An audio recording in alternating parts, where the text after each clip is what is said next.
السمیع العلیم وبوجہ الکریم وسلطانہ القدیم من الشیطان الرجیم بسم اللہ الرحمن الرحیم ام تریدون ان تسألوا رسولکم کما سئل موسیٰ من قبل ومن یتبدل الکفر بالایمان فقد ضل سواء السبیل ود کثیر من اہل الکتاب لو یردونکم من بعد ایمانکم کفارا حسدا من عند انفسہم من بعد ما تبین لهم الحق فاعفوا واصفحوا حتی یاتی اللہ بامرہ ان اللہ علی کل شیء قدیر واقیموا الصلاۃ وآتوا الزکاۃ وما تقدموا لانفسکم من خیر تجدوہ عند اللہ ان اللہ بما تعملون بصیر صدق اللہ العظیم وصدق رسولہ النبی الکریم ونحن علی ذلک لمن الشاہدین والشاکرین والحمد للہ رب العالمین ام تریدون ان تسألوا رسولکم ام تریدون کیا تم بھی یہ چاہتے ہو، اے مسلمانوں کیا تم بھی یہ چاہتے ہو، تمہاری بھی یہ خواہش ہے ان تسألوا رسولکم کہ تم سوال کرو اپنے رسول سے کما سئل موسیٰ من قبل جیسا کہ سوال کیے گئے موسیٰ علیہ السلام سے اس سے پہلے ومن یتبدل الکفر بالایمان اور جو تبدیل کرے گا کفر کو ایمان کے بدلے یعنی ایمان دے کر کفر خریدے گا فقد ضل سواء السبیل وہ بہک کے سیدھے راستے سے ود کثیر من اہل الکتاب چاہتے ہیں اہل کتاب میں سے بہت سارے لوگ لو یردوکم من بعد ایمانکم کفارا کہ تمہیں پلٹا دیں تمہارے ایمان لانے کے بعد کفر کی طرف حسدا من عند انفسہم اپنے دلوں میں حسد کرتے ہوئے من بعد ما تبین لهم الحق اس کے بعد کہ ان کے لیے حق واضح ہو گیا فاعفوا واصفحوا چھوڑ دو انہیں واصفحوا اور جانے دو حتی یاتی اللہ بامرہ یہاں تک کہ اللہ کی طرف سے کوئی حکم آ جائے ان اللہ علی کل شیء قدیر بے شک اللہ تعالیٰ ہر چیز پر قادر ہے واقیموا الصلاۃ اور قائم کرو نماز وآتوا الزکاۃ اور زکوٰۃ دو وما تقدموا لانفسکم من خیر اور جو بھی تم نے بھیجا اپنی جانوں کے لیے کوئی بھی بہتری تجدوہ عند اللہ تو تم اسے پاؤ گے اللہ کے ہاں موجود ان اللہ بما تعملون بصیر بے شک اللہ تعالیٰ جو کچھ تم کرتے ہو اسے دیکھ رہا ہے۔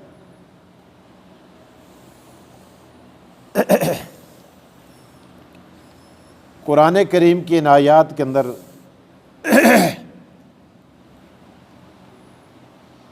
اہل ایمان کو بڑے خیرخانہ انداز کے اندر اللہ تعالیٰ نے کثرت سوال سے منع فرمایا ہے کہ نبی اکرم صلی اللہ علیہ وسلم کے سامنے سوال کثرت کے ساتھ نہ کیا کرو۔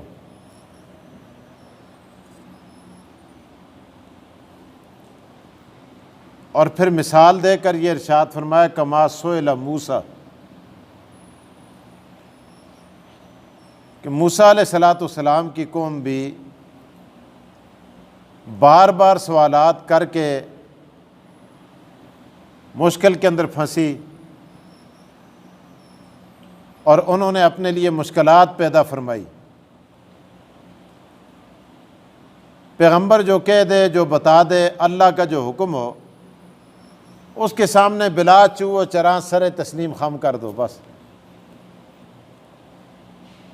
اور یہ کہو کہ ہماری عقل شریعت کے مقابلے میں کسی کام کی بھی نہیں ہے، ہماری عقل چھوٹی ہے، اللہ اور اس کے رسول کا حکم اس سے بڑا ہے۔ بس جب ذہن کے اندر یہ بات آ جائے گی، یہ فارمولہ آ جائے گا آدمی کامیاب و کامران ہو جائے گا۔ اب خدا جانے، خدا کے احکامات جانے، اللہ کا رسول جانے۔ مثال کے طور پہ ایک آدمی کا وضو ٹوٹ جاتا ہے اخراج ری کی وجہ سے، اب وہاں ہماری عقل یہ کہتی ہے کہ جس مقام سے اخراج ری ہوا ہے اس کو دھویا جائے، لیکن شریعت یہ کہتی ہے کہ اس مقام کو آپ نے نہیں چھیڑنا، بلکہ آپ نے ہاتھوں کو دھونا ہے، آپ نے منہ میں پانی ڈالنا ہے، آپ نے ناک میں پانی ڈالنا ہے، آپ نے اپنے منہ کو دھونا ہے، آپ نے اپنے بازوؤں کو دھونا ہے، آپ نے اپنے پاؤں کو ٹخنوں سمیت دھونا ہے، مگر استنجا نہیں کرنا۔ عقل سے پوچھو تو عقل یہ کہے گی بھائی استنجا کر، قصور کسی کا اور پکڑا کوئی گیا۔ لیکن یہاں ہم نے یہ کہنا ہے کہ ہماری عقل چھوٹی ہے، اللہ اور اس کے رسول کا حکم اس سے بڑا ہے۔ یہ خدا جانتا ہے کہ اس کے اندر کیا حکمت ہے، اس کے اندر کیا مصلحت ہے۔ حالانکہ بعض لوگوں نے شریعت کے جتنے احکامات ہیں ان کو عقل کی کسوٹی پر پرکھا ہے، عقل کے خلاف نہیں ہے، اور اس پر پوری کتابیں لکھی ہیں۔ حضرت مولانا اشرف علی صاحب تھانوی، اللہ ان کی قبر پہ کروڑوں رحمتیں نازل فرمائے، علماء حق کے طائفے کے سرخیل تھے جنہوں نے بہشتی زیور لکھی، آپ کے ہم سب کے گھروں کے اندر موجود ہے۔ ہر آدمی چھوٹا موٹا مسئلہ، پیچیدہ مسئلہ بھی اگر بہشتی زیور کو دیکھے تو اسے مفتی کے پاس جانے کی ضرورت نہیں ہے، وہ بہشتی زیور سے مسئلہ حل کر سکتا ہے۔ ایسا آسان کر دیا انہوں نے بھی کتاب لکھی ہے احکامات اسلام عقل کی نظر میں۔ جتنے اسلام کے احکامات ہیں عقل کی نظر میں، وہ عقل کی کسوٹی پر اگر ان کو پرکھا جائے تو وہ عقل کے خلاف نہیں ہے، یہ بات علیحدہ ہے۔ لیکن اس کے باوجود بھی اگر کوئی چیز عقل کے اندر نہیں آتی تو وہاں یہ سوچو کہ ہماری عقل چھوٹی ہے، اللہ اور اس کے رسول کا حکم اس سے بڑا ہے، پھر آدمی سوال بھی نہیں کرے گا، سوال ختم ہو جائیں گے۔ لیکن اگر وہ یہ کہے کہ جی میری عقل، میری سمجھ، میری سوچ، میری دانست، میرا علم، میرے ذہن کے اندر یہ بات نہیں آتی، میری سمجھ میں نہیں آتی، او خدا کے بندے تیری اور میری سمجھ کیا ہے؟ اللہ تبارک و تعالیٰ کا علم بہت بڑا ہے، اللہ کی قدرت بہت بڑی ہے، اللہ کی شان بہت بڑی ہے، ہماری عقل اس کے مقابلے میں کچھ نہیں ہے۔ ہماری آنکھیں جن سے ہم دیکھتے ہیں علم کا، یہ بھی ایک ذریعہ ہے۔ ہماری آنکھیں دن کو دیکھتی ہیں، رات کو نہیں دیکھتی۔ ایک کتے کی آنکھ ہے، وہ رات کو دیکھتی ہے، خنزیر کی آنکھ دیکھتی ہے، بلے کی آنکھ دیکھتی ہے، انسان کی آنکھ بغیر ٹارچ کے رات کو کام نہیں کرتی۔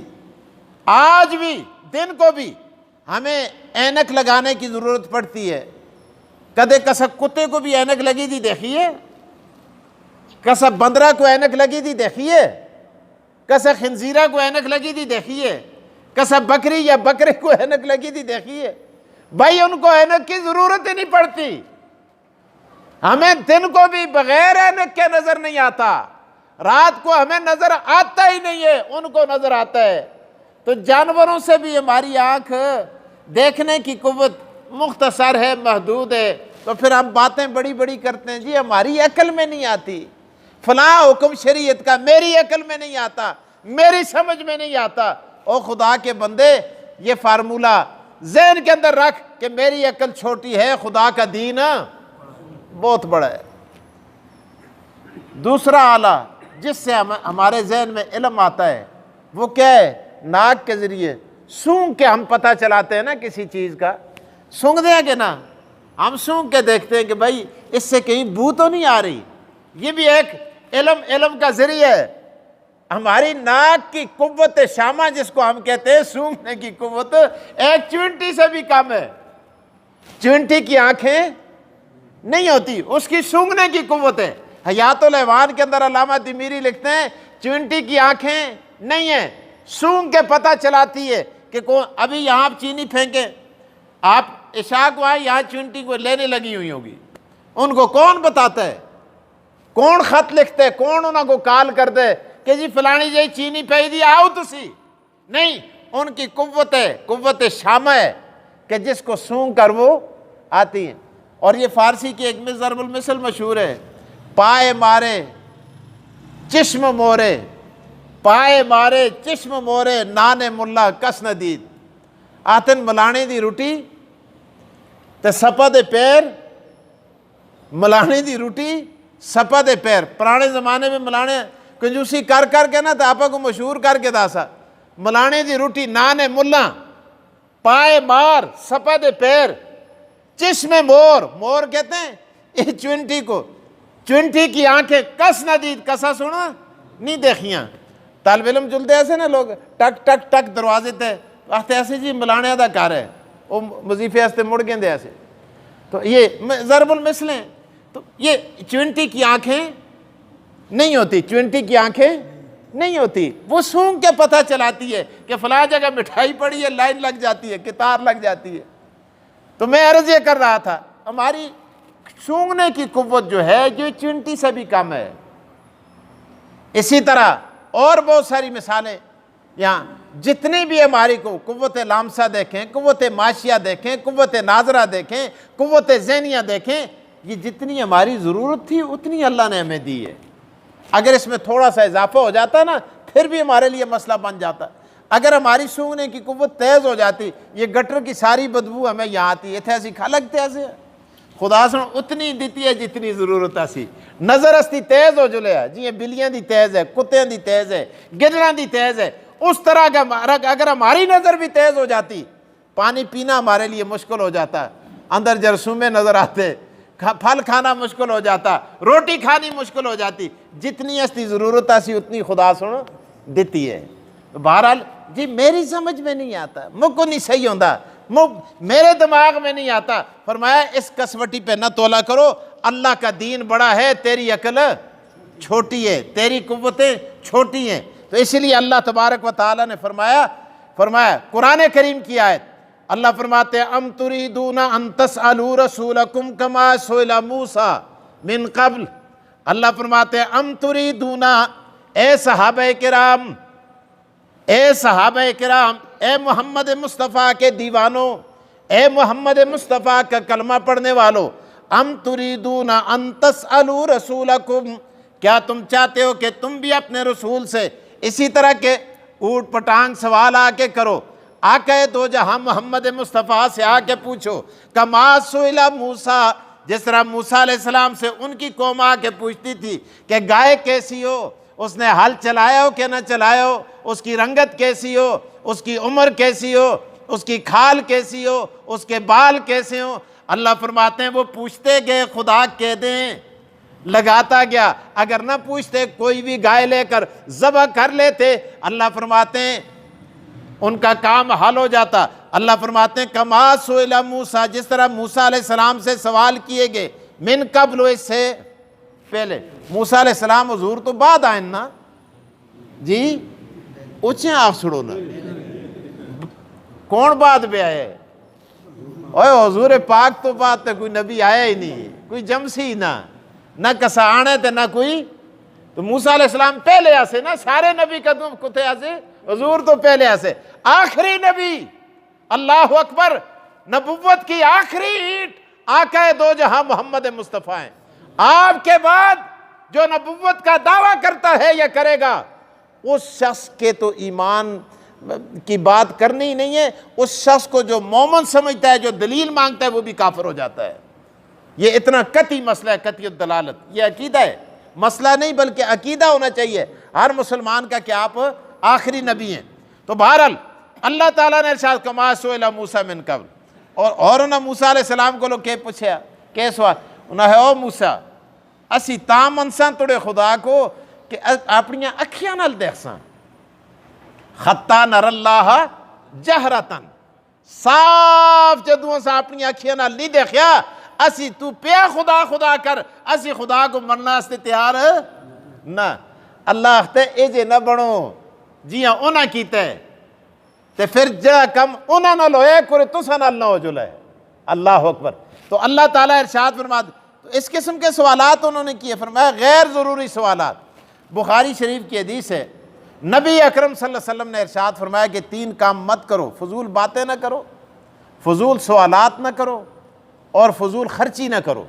مال کو فضول ضائع نہ کرو، اپنی زبان کو فضول نہ چلاؤ، اور فضول قسم کے سوالات نہ کرو۔ یہ بخاری کی حدیث ہے، حضور علیہ الصلوۃ والسلام نے اس سے منع فرمایا۔ تو بہرحال اللہ تعالیٰ نے ارشاد فرمایا ان آیات کے اندر، اب آپ ترجمے کے اندر غور کریں، بات سمجھ آ جائے گی۔ فرمایا ام تریدون ان تسألوا رسولکم کما سئل موسیٰ، اے محمد مصطفیٰ کے عاشقو کلمہ پڑھنے والو، ام تریدون ان تسألوا رسولکم، کیا تم چاہتے ہو کہ تم بھی سوال کرو اپنے رسول سے؟ اپنے رسول کون ہے؟ محمد الرسول اللہ صلی اللہ علیہ وسلم۔ اللہ اکبر۔ یار کیا خطاب ہے اللہ کا، تسی سوال کرو، کس کو لو؟ اپنے رسول کو لو۔ اللہ اکبر۔ اپنا رسول آقا دو جہاں محمد رسول اللہ صلی اللہ علیہ وسلم۔ فرمایا رسولکم، اپنے رسول سے، کما سئل موسیٰ من قبل، جیسا کہ سوال کیے گئے موسیٰ علیہ السلام سے پہلے، کہ اسی خدا کو تامنساں جتنے تک اکھیاں نال نہ دیکھتے تے نہ مندے، جتنے تک دیکھے نہیں تے اسی نہ مندے، کما سئل موسیٰ من قبل۔ آگے اللہ نے فرمایا جو ایسا کرتا ہے وہ کیا کرتا ہے؟ فرمایا وَمَن يَتَبَدَّلِ الْكُفْرَ بِالْإِيمَانِ، اس آدمی دے کافر ہونا دا خطرہ ہے۔ جڑا اس قسم دے اوٹ پٹانگ سوال کرتا ہے نا، اس تے کافر ہونا دا کیا ہے؟ خطرہ ہے۔ وہ اپنی ایمان کو دے کے اس تے بدلے کے چا کندہ ہے؟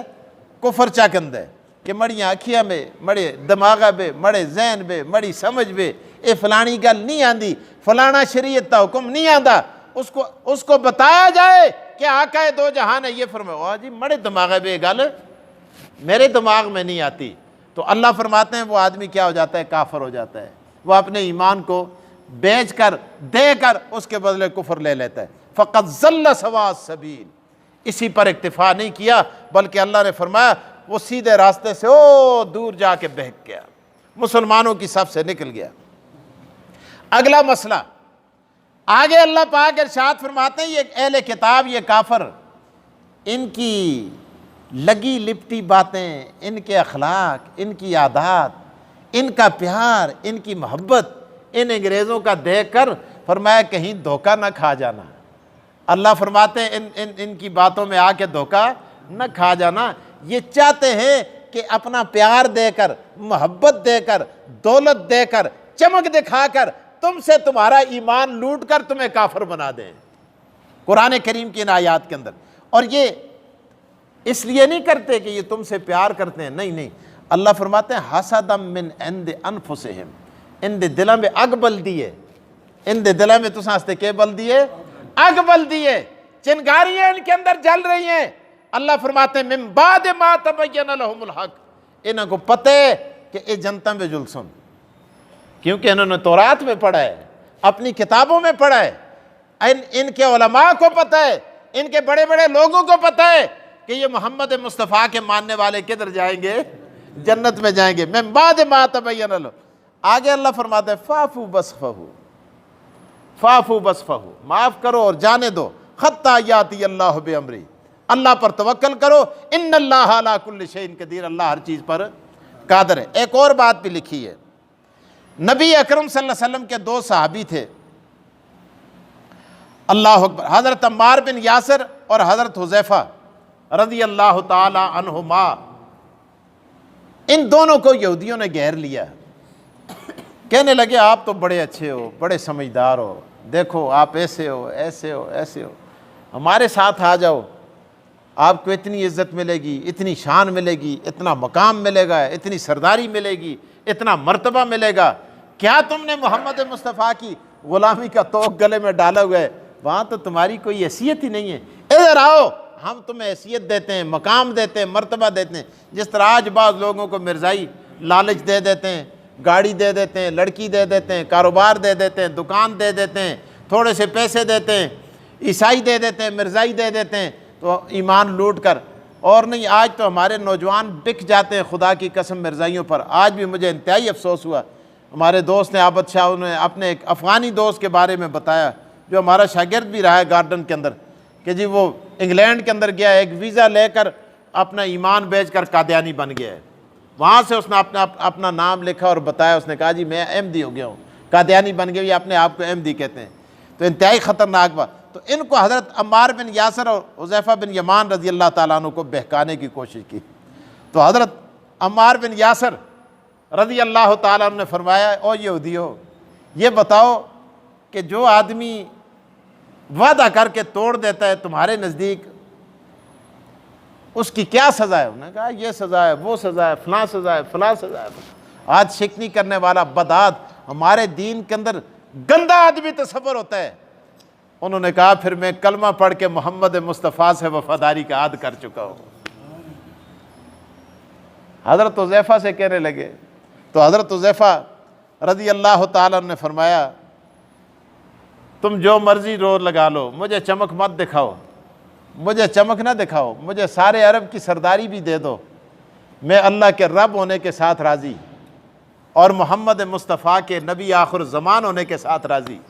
رضیت باللہ ربا وبالاسلام دینا وبمحمد نبیا۔ اور اس کے بعد عجیب جملے ارشاد فرمائے، انہوں نے کہا یہودیوں سن لو، میں کافروں کو اپنا دشمن سمجھتا ہوں، جو محمد مصطفیٰ پر ایمان نہیں لاتے ان کو اپنا دشمن سمجھتا ہوں، اور میں بھی ان کا دشمن ہوں، میری ان کے ساتھ عداوت ہے، اور جو محمد مصطفیٰ کا جنہوں نے کلمہ پڑھ لیا ہے وہ میرے خیر خواہ ہے، میں ان کا خیر خواہ ہوں۔ اس لیے تمہاری محنت یہ رائگان چلی جائے گی۔ تو اب جب انہوں نے یہ سارا سلسلہ کیا، اب یہ چھوٹے ان سے، تو محمد مصطفیٰ کی بارگاہ کے اندر گئے، فرمایا تمہارے ساتھ کیا معاملہ پیش آیا ہے؟ یا رسول اللہ من انبا کا حاضہ، آپ کو کس نے بتا دیا؟ فرمایا تمہارے آنے سے پہلے خالق کائنات عرش والے خدا نے جبرائیل بھیج دیا، اور جبرائیل قرآن کی یہ آیات لے کر آیا۔ کیا؟ فرمایا ود کثیر من اہل الکتاب لو یردونکم من بعد ایمانکم کفارا حسدا من عند انفسہم من بعد ما تبین لهم الحق فاعفوا واصفحوا حتی یاتی اللہ بامرہ ان اللہ علی کل شیء قدیر۔ اللہ پاک نے فرمایا کافر یہ چاہتے ہیں کہ آپ کو اپنے ایمان سے پھیر کر دین سے ہٹا کر کافر بنا دیں، ان کے دلوں کے اندر حسد کی آگ جل رہی ہے۔ اللہ فرماتے من بعد ما تبین لهم الحق، لیکن جانے دو، چھوڑ دو، دفع کرو ان کو۔